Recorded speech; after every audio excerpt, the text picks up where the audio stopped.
Everyone, welcome to another episode of the Leverage Your Podcast show.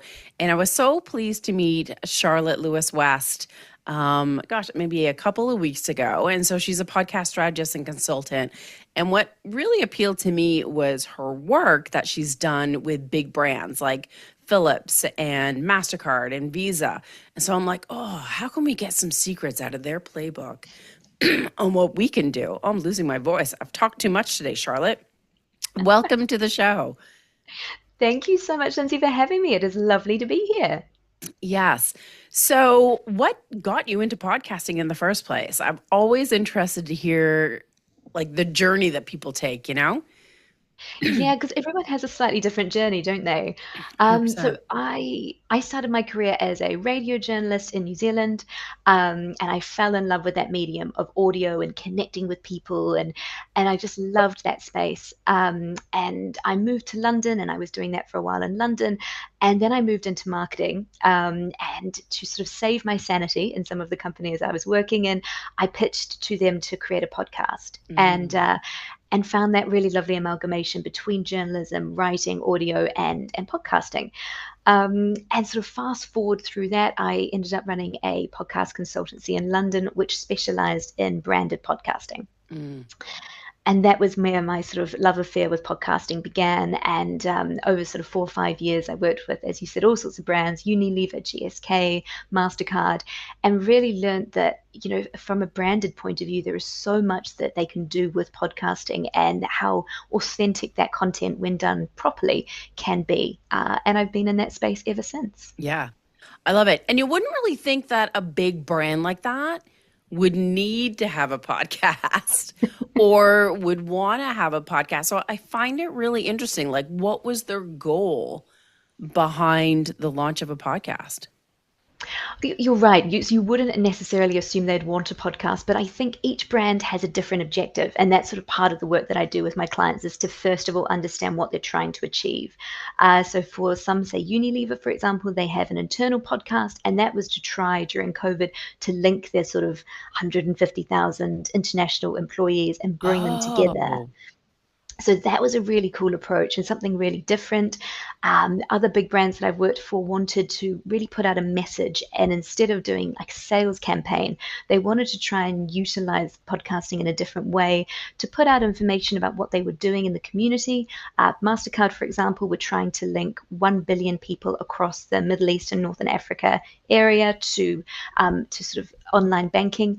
And the whole point behind the podcasting was to tell that story of different people, consumers, salespeople, but bring it in a more authentic way together. that's so cool to hear all the different goals. And I actually kind of forgot about those internal podcasts, especially for corporations, to kind of like humanize the corporate atmosphere and build that culture and connection and community. That's so fascinating. You don't often think about that as a podcast. Um, but yeah, I think that's really neat.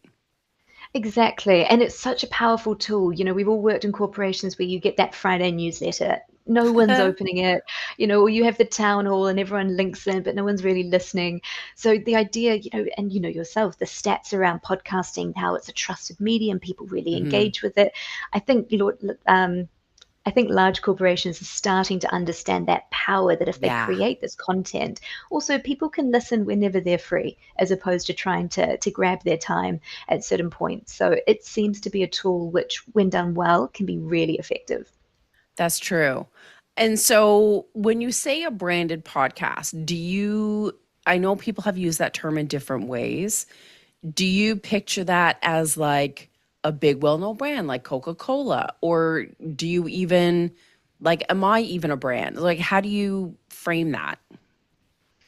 I think it started out with the big brands, that well-known brand. But I think that discussion around personal branding and then, entrepreneurs has actually come into the space so well in the last few years. It's been really explosive. So I think there are different types of branded podcasts, but because, you're running your fantastic company and that's the sort of brand around the podcast, it can go either way. I think the differentiation is a brand sponsored podcast in my mind is always different. that's just content brought to you by so and so, but they Right. just pay the money, but they're not really intrinsically involved, versus Mhm. a big brand, being in those meetings, trying to storyboard, trying to bring it all together. Yeah, that's an interesting point. And to me, it's like my perspective is a branded podcast is a business that is Mm. creating a podcast to grow their business. That for me is like where my brain makes that connection, but whether it's right or not, I don't know, but that's how my brain rolls. Yep, I completely agree with you. A brand looking to either brand awareness, build their business, Right. connect with consumers, that's sort of those natural objectives that, from the work that I've done, I've seen that brands, that's why they want to create that podcast. Those are sort of the main objectives that they're working towards. And I imagine too, like as a big corporation, sometimes it can be hard to connect with your avatar or your client on that like emotional level. And especially like Visa or MasterCard, like that is very like a transactional service. So it's like, how do you connect with the end user in a different way? And I imagine again using that podcast kind of humanizes that corporation. It absolutely does. And I think that the work that you have to do with those kind of brands is right at the beginning, honing in on that point that a podcast is not something to be used for sales. So, Right. we know that podcast audiences, they're intelligent and they know when they're being sold to. So 100%. don't use it for that. Yeah, exactly. And it's not effective. So if you want to do a sales campaign, that's a different, go somewhere different. That's something different entirely. If you're wanting to connect with them, then you utilize that podcasting medium to really tell your story and allow them to make their own decisions.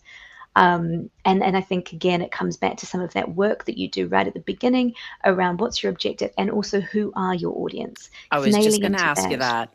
Yes, that's always the work that I do with any client, individual or brand, but certainly for brands, when you ask them often, who are you aiming this podcast at? And they say, everyone. Oh, That's fan. Look, that's brilliant. But as we know, podcasting is niche, and that's the yeah. beauty of it. So you have to work out who is your niche audience, who are you aiming at, what age are they, where are they being, what social media platforms are they using, what are they listening to, and that's how you target them and you ensure that that content is tailored to them. And to me, it's like, okay, I'm a certain business, you're a certain business. We have a niche and an avatar. But when you think of like Philips or MasterCard or Visa, I don't think niche. I think everyone and anyone. So, how I almost feel like a big brand like that almost has quite different challenges than I would launching a podcast. So, how do they niche down and really understand their avatar? Like, that must So a be a lot of huge exercise. It is a lot of, and again, that's that pre-planning work. There's a lot of work to be done there. And a lot of that is time spent with the team because, for those kind of brands, you've got a lot of people you're talking Yeah, to, and everyone's got different ideas. So that's definitely a challenge, right. to begin with, as opposed to, a smaller business or an individual who maybe you've just got one or two people. So you sit down with everyone, and the initial work is all around the objective. So is it brand awareness? Is it, Mm, a certain campaign? Is it educating people that they're moving away from something into something else?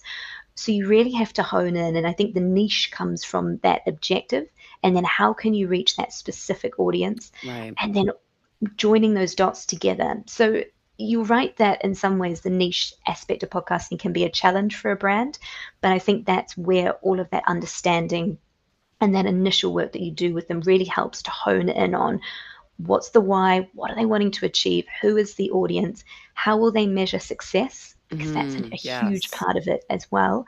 And then where will that audience be? And all of that links into then developing the production, content, distribution, and then that really important promotional plan at the Mhm. end. And so I feel like a myth or a viewpoint would be that, oh, they're a big brand. Naturally, they're going to sink a ton of money behind it. They're going to do advertising. And so, of course, they're going to get a million downloads. Like, is their strategy? I guess I should ask, how different is their strategy from the average brand podcast? It's a very good question. And you're right. I think the misconception is that with the money comes the numbers. And I Yeah, don't think it does, because that the strategy has to be so specific and pinpointed to be effective. true. I think one of the issues that big brands have is that they've done often traditional media where you throw money at something and then you have the agreed number of impressions or clicks or something like that. And as we know, podcasting isn't like that. No. It's so much work involved, and you are putting a little bit of faith in as well. You're never guaranteed the listeners, the downloads, the clicks. Um, Yeah. so It's a longer game, right? Versus, oh, it's I'm going to a put this ad out, and if people use this coupon code, then it's like an instant result. Exactly. Then you get your ROI, you can tick the box and you move on to the next campaign. Exactly. So, again, that work at the beginning is to really educate the team on what podcasting is, how it's going to work. As you say, that it's the end game, and that success measurement has to be in a few different ways. So, for some brands, it's about driving people to their website or getting people more aware of a certain campaign that's going on. And so then you have to be able to measure that. And I suppose that's one of the things that brands can do that sometimes individuals can't. They'll be able to do brand sentiment research, or they'll be able to be Oh. monitoring all their stats and numbers. And then that's how you can prove that the podcast was successful in different ways. And so, what would they do differently in regards to promotion and to get the name of the podcast out there and get more listeners? What would they do different that we don't do? Or is there something that we're doing that maybe we should take from their playbook? Mm, I think in some ways the approach is always going to be the same. I think because brands usually have a better understanding of their audience because they're Yeah. doing all that work all the time. They know a little bit more detail around the age, consumption, things like that. That the audience Buying is kind of habits and all doing. that. Exactly. So you can really tailor the promotional strategy. And as you say, there is usually more budget. So you can go in a lot of different ways. You could do a media partnership, you can do podcast promotion on other podcasts, you can do all sorts of different advertising in ways that probably individuals can't. But I Mm. think having that knowledge of your audience is probably the greatest asset that brands have over individuals. And I know it's difficult sometimes to be able to do that, but with technology that we have now, there's so much that you can do in terms of researching your audience once you've identified it to find out habits, where they sit, what they like. So that's something I'd really recommend anyone, big or Yeah. small, to do that research and that work at the beginning so that you're picturing that person in your mind when you're speaking, and then you're really targeting them with every different aspect of promotion that you're using, whether it's paid or organic. Yeah, I definitely believe that understanding your client avatar, what they think, the language they use, where they're hanging out, like all of those things. And like you think you know, but then once you have to put it Mm, on paper, you're like, it's hard. You really have to think all those things through. Whereas a corporation, I mean, they've got departments that figure all that out and analyze it to death. So, and I think that's often a step that, entrepreneurs do. They're just like, oh, if I make a podcast and it relates to my business, then I can just go off the ground running. And it's yes. like, you still need to do more, like you said, the research, thinking it through, laying that foundation, understanding your avatar.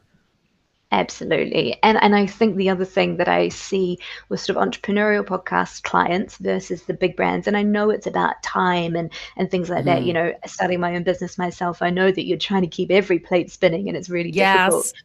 Yes. As you know as well. But I think something that brands often do is that they are all over their social media. And often entrepreneurial podcasts will put out a post for every podcast and then leave it and sort of think that's done. I've ticked the box. I'm going to move on to the 700 other things that I've got going on. But, social media is such a powerful organic tool for promotion, but Hmm. you have to be consistent. You have to be different. You have to be looking at the trends, pivoting your content a little bit, but making sure that you're constantly posting and putting things Yeah. out there. And I think that sometimes that falls by the wayside for entrepreneurs and for smaller brands. You're so right. And I think like the bigger brands, like they've got a whole team for that of Mhm. experts that do it, right? Whereas an entrepreneur, quite often we're wearing all those different hats. So we're like trying to squeeze that in and I was going to use a term that I probably not allowed to use, but you like half do it. You know what I mean? Yes, I Because know the term you're you were going to use. yes, like you're just stuck for time and the brain energy. Now, here's a question. So, do you feel like brands have less of an opportunity to like test and experiment and do cool things because they are a corporation and in the limelight more so than an entrepreneur? Absolutely. I think that's such a good point because, as you say, if you are Coca-Cola and you put out a podcast and it flops, everyone knows. I know. Everyone sees you've used a big budget. It's embarrassing, you know. Yeah, And I yeah. think that holds brands back as well, that fear of doing something different or dabbling in something and it may not work. But, you know, for an entrepreneur or a small business, you can try it and the numbers won't be, or the eyes on you aren't the same. Yeah. So you have that space, and what a gift to be able to think, all right, the first few episodes, oh, they weren't so great. We're going to change the content. We're going to look at something different. And there's that fantastic quote, you know, that sort of says, as an entrepreneur, you should look back at your first few outputs, you know, whether it's content, whether it's podcasts, whatever it is, and be embarrassed because you've grown so much. Ooh, Um, and that space for individuals is so powerful. Whereas, as you say, a brand, once you put it out there, it's there. And if it doesn't land I well, know. then, you know, what do you do? I know. And if they do something that's slightly unpolitically correct, like, oh, snap. Yeah, It's they all can't take over. risks like we can. No, no, exactly. And I think that's why they can be so controlling with the content itself, because of course you've got 20 people checking, the checks and balances are all there. But as you say, Yeah. for individuals, you have that space to maybe be a bit more controversial or test the waters and see what lands. Yeah. But I do like the idea of clearly they have to do the research because they can't take those risks. So they really do the research ahead of time and like the analytics and planning and understanding the avatar and themes. Like, I'm sure they probably research for a whole year. But it's like, granted, we don't want to wait a whole year. But I No. think it would be good to kind of follow suit and at least for a couple of months, like really back up your research and figure out what's going to work for you and have a plan for promotion. Sweet Jesus. Yes. You are speaking my language. Absolutely. I know when it comes to podcasting, people get excited and they just want to start. And I Mhm. understand that. But you probably have the same. The amount of people that I talk to, and they're like, yeah, I just got in there and I pressed record. And, you know, I don't know if it's that good. And I think, oh, what work did you do at the beginning? I Yeah, think yeah. there's those couple of pillars of, as you say, identifying your objective, identifying your audience, why are you doing it, what do you want to achieve from it is so crucial. And then, as you say, look at what your competitors are doing, understand what works out there. There is so much information now, and there's so much feedback from audiences that you can take to see what lands, what doesn't. Mhm. So that pre-planning and just understanding the different ways that you can create that content. You know, one of the questions I often ask people is, you know, are you going to be the host? If you're going to be the host, what kind of host do you want to be? Because you yourself know, as a host, there's Yeah. so many different avenues that you can follow. Styles. Yep. Yeah, exactly. But if you just dive straight in without doing that research, then you limit yourself so much. And then once you've started, that's kind of it. Yeah. And I love that you brought that up because there are different styles, right? Everyone automatically thinks, oh, I need to do an interview style. It's like there's solos, there's co-hosted, there's panels, like, interviewing your clients or like I'm assuming with Visa, Mastercard, like people within their community and whatever it is that they did, it's not like the CEO was like pulling up a mic and like, interviewing other department heads. Like how boring would that be? You would be surprised the amount of conversations I've had to have where you sort of have to say, look, I know that your CEO or your CFO thinks that they would be a fantastic host, but maybe we look at the other options. There are professional people out there that we could bring in. Yeah. So brands, they obviously have more money. So do they have like fancy studios, the fancy mics? Like, where do we need to up our game a little bit? Obviously, we don't have the budget that they do, but what could we up level slightly that they're doing or using that we could like Um, optimize? Okay, and then sort of in terms of production, Anything. I Yeah. anything. I think what is fascinating to me is often a brand will want to actually record in an office or with their mic. They don't always necessarily want to go to a studio because people are time strapped and it's an extra cost. I think actually the recording with the mic like yourself, it can be so effective. And Yeah. I think in terms of leveling up to where the brands with the big budgets are, is honing in on some of the things like distribution. Mm. So quite often I see entrepreneurial podcasts, individual podcasts that are not putting the content out religiously, the same day every week, things like that. So I think it's more around having patterns and schedules and sticking to that. That can be really effective and such an easy way to leverage, to level up your content, ensure that you're giving your audience what they want when they want it. Hmm. Um, and then probably in terms of production, more than we all know that you should be trying to have a really good mic, have some soft furnishings of your recording at home, have the best bandwidth. But more than that, actually, I think is the care for the editing.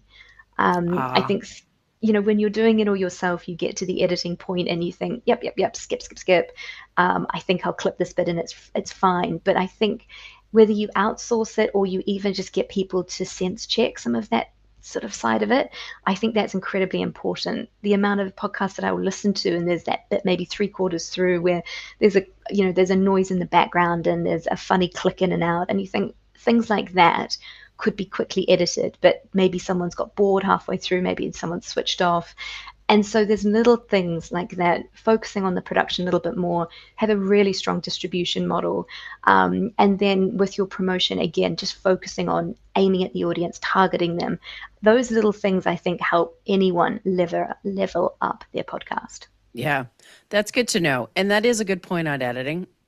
And I'm sure I'm guilty of it as well. But it's like you just feel like it's another cost, it's another time I don't have. Yes. But if you want to stand out and if you want to up level your podcast and have that professional sound, then stop and think about the mic, the camera, the sound, the lighting, and yeah, like the editing. I listen to some podcasts and they clip things in. They have like music like partway through just for like impact, and like they'll pull a little audio clip from like a past episode. I'm like, dang, like that's good. Like it does impress you. I'm not gonna lie. It does. It does. And I guess that's also some of those tips and tricks are fantastic as well because looking at one of the things I often recommend is for clients to look at the consumption rate of their podcast. And there's Mm, often that fall off rate. It can usually be just after the halfway mark.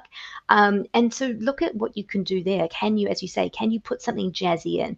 Can you right. put a really controversial or exciting question? Can you utilize some music halfway through that just recaptures that audience attention and engagement and then keeps them hooked on? I mean, Diary of a CEO, as an example, their trailers and teasers at the beginning, they do that so well. And I know they have a whole dedicated team and they've got a huge budget, but you can take those approaches. Yeah. You can look at the big podcasts and look at the few things that they do, as you say, the music, the clips, and you can do that yourself. It's a little bit more work, or outsourcing it will be a bit more money, but that end result is going to be so professional and so much more engaging for the audience that I think often it's worth looking at those creative elements and Yeah. seeing what you can include. Yeah, even if you can take a taste of what they're doing or like a little piece Mm. and use it to inspire you to up level your podcast.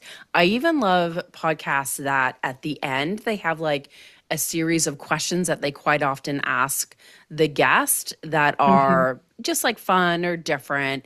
And so it almost feels like bonus content at the end.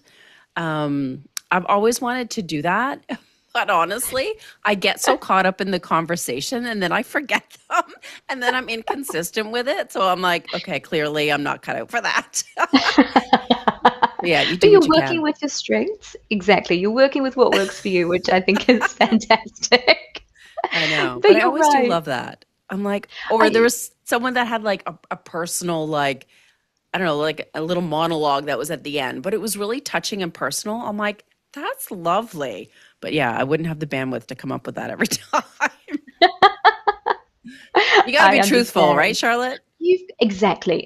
I like it. You're being authentic to your content. But I agree, there are lots of different things that you can do, and that ending doesn't just have to be a sort of sign off. You can include so many other Yeah, elements. yeah. And I do personally love that sort of quick fire 3 questions we ask every guest, Yeah. because then, and to, what you do around podcasts, repurposing that content. You've got so much for social media, for reels. It's often going to be evergreen content, so you can keep bringing it back up. And I mean, we all know at the end of a podcast recording, we're all a bit relaxed, and the guard is down. So asking those quick fire questions, you often get either a funny or really Yeah. kind of in-depth response from your guest. And then, yeah, that's really extra content you can utilize in different ways. Yeah, it is fun. And I love getting to know the different guests that I have on. It's like you don't want the dry questions. You want to like bring that personality in for sure. And you're full of it. I adore you. Well, thank you. It's very kind. So, so share with us just so people can kind of get a picture of like what you do for clients. So, you have worked with brands in the past. Who do you typically work with now and how do you help them? So I think because the space is changing, and certainly in sort of Singapore and Asia, that personal branding is such a big thing, and the entrepreneur has sort of exploded, which is really exciting. So I still work with brands, Yeah. and the work that I do with them is a lot of that kind of strategy development, and then account management and hand holding through the whole process. Mm. But I also work a lot with individuals, especially women at the moment, maybe Yay. yeah, which is really exciting. Starting a different career or looking at themselves as thought leaders now after, X amount of time in corporate. So I work with them to, on their personal brand, and whether that's helping them to be a guest on a podcast or helping them to sort of find their voice and feel confident enough to start their own podcast. So I work in a myriad Yeah. of ways: the strategy and development, the host and guest training, and then that support as well, as we talked about all through this episode, for helping people that maybe have a podcast and helping them to maybe leverage it, um, uplift it, and maybe Yeah. work on that promotional plan as well to get it to more ears.